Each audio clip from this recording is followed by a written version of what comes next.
오늘은 한 단계 더 나아갔습니다. 서서히 베일이 벗어지고 있는 방북기획 프로젝트 이재명의 7말 8초라는 제목도 함께 소개해드리겠습니다. 이화영 전 부지사가 쌍방울에게 이재명 대표 방북을 부탁했다라는 취지의 진술을 검찰에 한 것으로 보도되고 있습니다. 거기에서 한 걸음 더 들어가 정진상 전 실장의 이름까지 나왔습니다.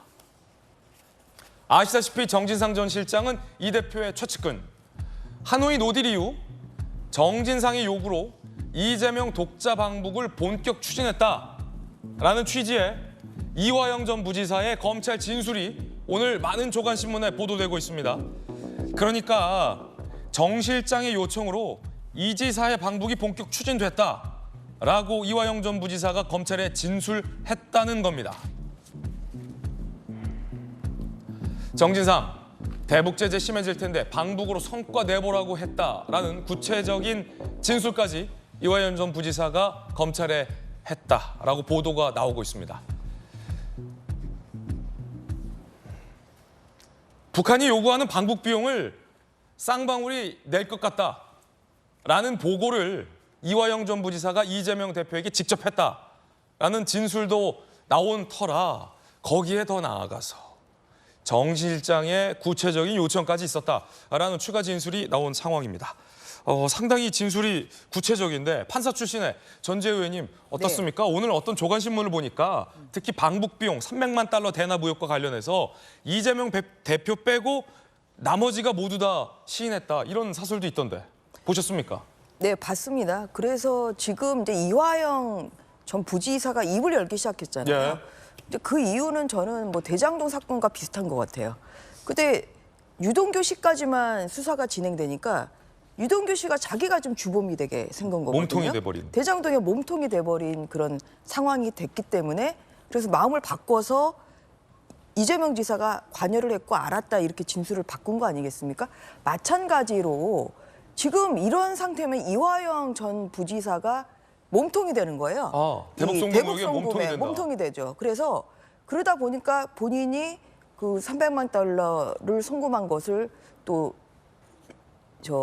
이재명 당시 지사에게도 보고를 했고 그리고 정진상 실장으로부터 또 그런 요청을 받았다. 예. 지금 이렇게 진실의 입을 좀 열기 시작한 걸로 저는 보이고요. 만약에 이화영 전 부지사가 수사의 끝이 결국은 이재명 계속 지사에게 갈 수밖에 침묵한다면 없죠. 네. 김성태 쪽은 아니 이화영이 방북 비용 내라고 다 얘기했다라고 하는 상황에서 네. 이화영이 입을 다물면 몸통이 이화영이 된다. 그렇죠. 그렇게 될 수밖에 좀 없는 것이고요. 그리고 제가 이제 이걸 좀 일지를 또 오늘 국회에서처럼 뭘 또 뽑아오셨어요? 일지를 가지고 왔는데 예. 이게 제가 이거 몇 달 전에 또 우리 돌직구에서 이 아이템을 다루지 않았습니까? 그때도 제가 말씀을 드렸던 기억이 나는데요. 이게 그러니까 그 5월에 2019년 지금 5월에 경기도에서 예. 북한의 경기도 대표단을 이재명 도지사를 포함한 경기도 대표단을 초청해 주세요. 이렇게 요청을 합니다. 그게 2019년 5월이고요. 그리고 나서 그해 11월과 12월 사이에 300만 달러를 대북 송금으로 지금 대북 방문을 위한 비용으로 했다는 거거든요. 그래서 아니 이재명 지사가 나를 초청해달라고 그랬는데 본인이 모를 수가 있습니까? 그 얘기를 국민의힘에서 했던 거예요. 알 수밖에 없는 상황이고요. 그래서 이화영 부지사의 진실의 입이 열렸다고 하는 것은 이게 본인의 이런 진술이 맞다 안 맞다는 이러한 재반의 사정을 가지고 판단을 해야 되는데 이게 시기적으로 초청을 해달라는 요청 공문을 보내고 그 직후에 또 300만 달러를 보냈기 때문에 그 당시에 이재명 지사를 알 수밖에 없었다는 게 첫 번째고요.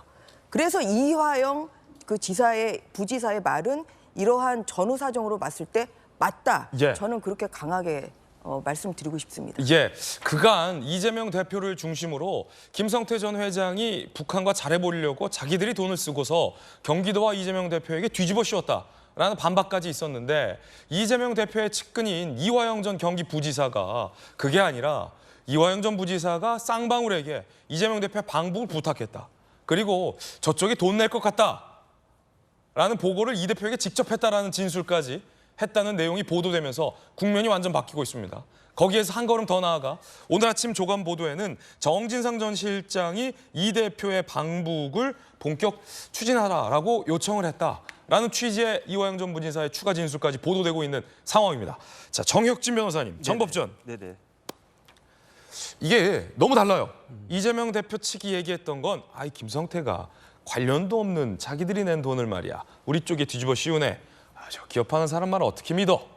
플러스 내복 한 장 쌍방으로 가는 사입은 2년밖에 없다라는 거였는데 이화영 전 부지사는 쌍방울 사람이 아니라 굳이 얘기하면 이해찬 전 대표 사람, 이재명 대표 사람이잖아요. 네네. 그 사람이 아니, 내가 부탁한 거다. 네. 너무 다르잖아요. 네. 지금까지 한 얘기와. 네.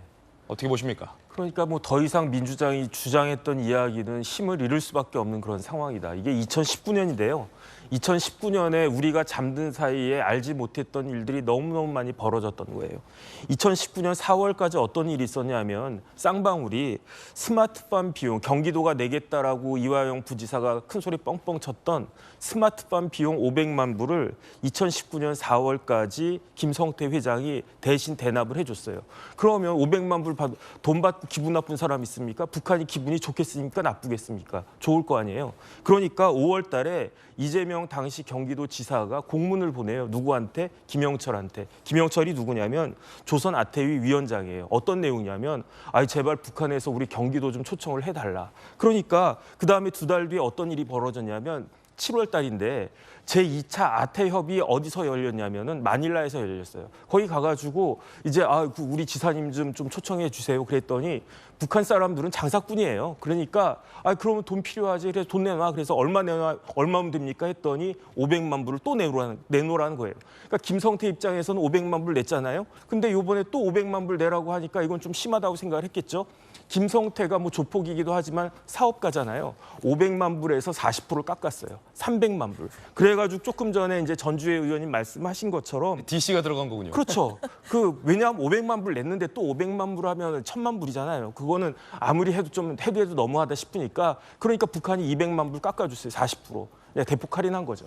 그래가지고 11월 달에 전주혜 의원님 말씀하신 것처럼 300만 불이 다 넘어간 거예요. 그런데 이런 일련의 상황에서 누가 봐도 상식적으로 경기도가 관여가 없다라고 볼 수가 없었는데 계속 우기다가 이제 비로소 이화영 부지사가 사실은 이재명 대표한테도 보고가 다 들어간 거다. 예. 이렇게 이야기를 한 거거든요. 그러면 이게 어떻게 된 거냐면 저도 뭐 기업에서 이제 변호사를 해봤지만 재벌 회장님이 업무상 배임죄로 수사를 받고 있는데 부회장이 딱 나가가지고 우리 회장님 업무상 배임한 거 맞습니다라고 자백한 거랑 똑같아요. 그다음에 이 이화영 부지사의 진술로 인해 가지고 이재명 대표한테는 두 번째 제3자 뇌물죄가 성립이 되는 거거든요. 그게 성남 FC하고 구조가 똑같아요. 그러면 네네. 한 가지 더 질문 드릴게요. 정익준 변호사님. 네. 이재명 전 대표 입장에서는 이화영이 시키지도 않은 걸 알아서 했다. 나한테 뭐라고 보고하긴 했는데 이거 이화영 그때 내가 혼냈어야 됐다. 라고 주장할 수도 있는 문제잖아요. 네네. 혹시 그걸 대비해서 그런지 모르겠지만 네. 오늘 이화영 전 부지사의 추가 진술은 그 상황을 막고 있어요. 어떻게 되냐면 정진상 실장이 남북관계 쉽지 않을 텐데 네가 좀 해봐라. 이재명 대표 방북 추진해봐라. 라고 구체적인 이른바 요청 내지 이른바 지시가 있기 때문에 내가 본격 이걸 추진했다라고 이화영 전 부지사가 얘기하거든요. 그러니까 이제 이재명 대표 입장에서는 제가 대학 다닐 때 라틴어를 배웠어요. 그래서 이제 시험을 딱 치는데 기말고사를 치는데 배우지 않은 문제가 나온 거예요. 그래가지고 이게 뭐지 해서 쭉 읽어봤더니 이제 번역하라는 문제였거든요.